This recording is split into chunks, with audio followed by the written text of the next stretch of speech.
Bienvenue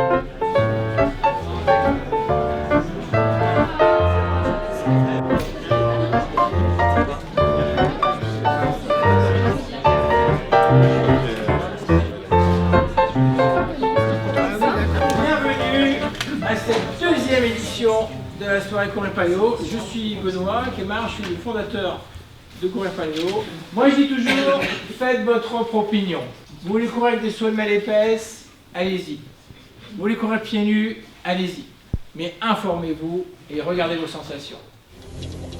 Avec des chaussures de course, le sujet pose d'abord son talon, puis le reste du pied. On voit ici que vous avez un point d'impact très distinct. On croit que ce point d'impact pourrait favoriser les blessures. La chaîne postérieure, elle est hyper sollicitée avec les chaussures et souvent mal sollicitée et ça entraîne beaucoup de tendinite, que ce soit les gastrocnémiens, les ischio-jambiers, jusque dans le bas du dos. Ici, vous courez pieds nus. On peut voir que vous n'atterrissez plus sur les talons.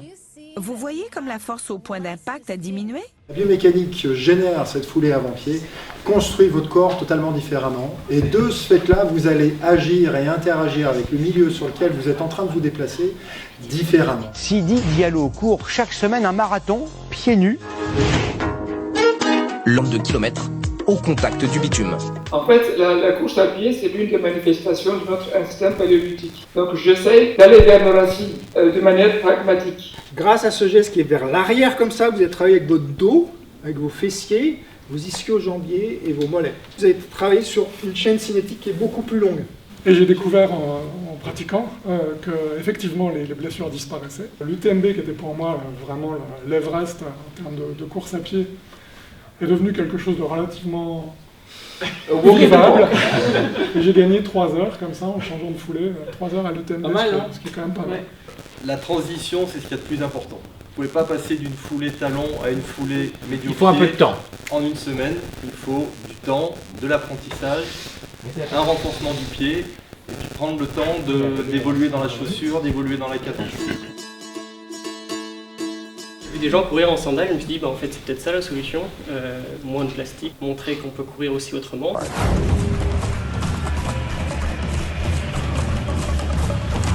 Tout l'intérêt de la pratique pieds nus, d'intégrer un peu d'entraînement pieds nus, c'est de mettre en place une exploration sensorielle de la course à pied et parce qu'on sent ce qu'on fait, on peut se mettre à corriger, à affiner pour gagner en précision, en délicatesse.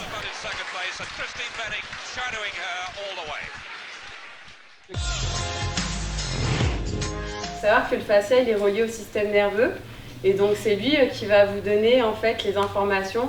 Par exemple quand vous courez, si votre genou est plutôt plié, si vous êtes plutôt sur l'avant-pied, c'est lui qui va vous donner les informations de votre corps dans l'espace.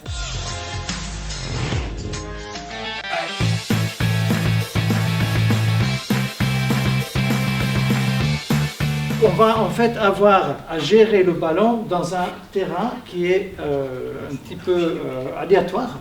Et c'est tout l'intérêt parce que les appuis, etc., on doit les improviser sur le coup.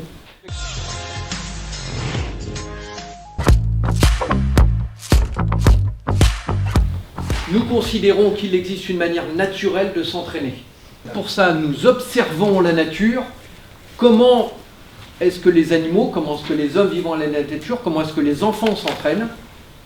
Et nous reproduisons ce comportement.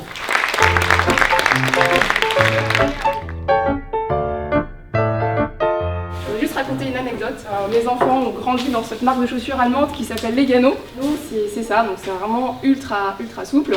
Et un jour, ma fille en a eu marre, elle était en CM2, on lui pose des questions à propos de ses chaussures. Et une petite fille a dit « Mais vous savez bien qu'elle porte toujours ses chaussures, alors fichez-lui la paix. Et en plus, si ça se trouve, un jour, tout le monde portera ce type de chaussures. »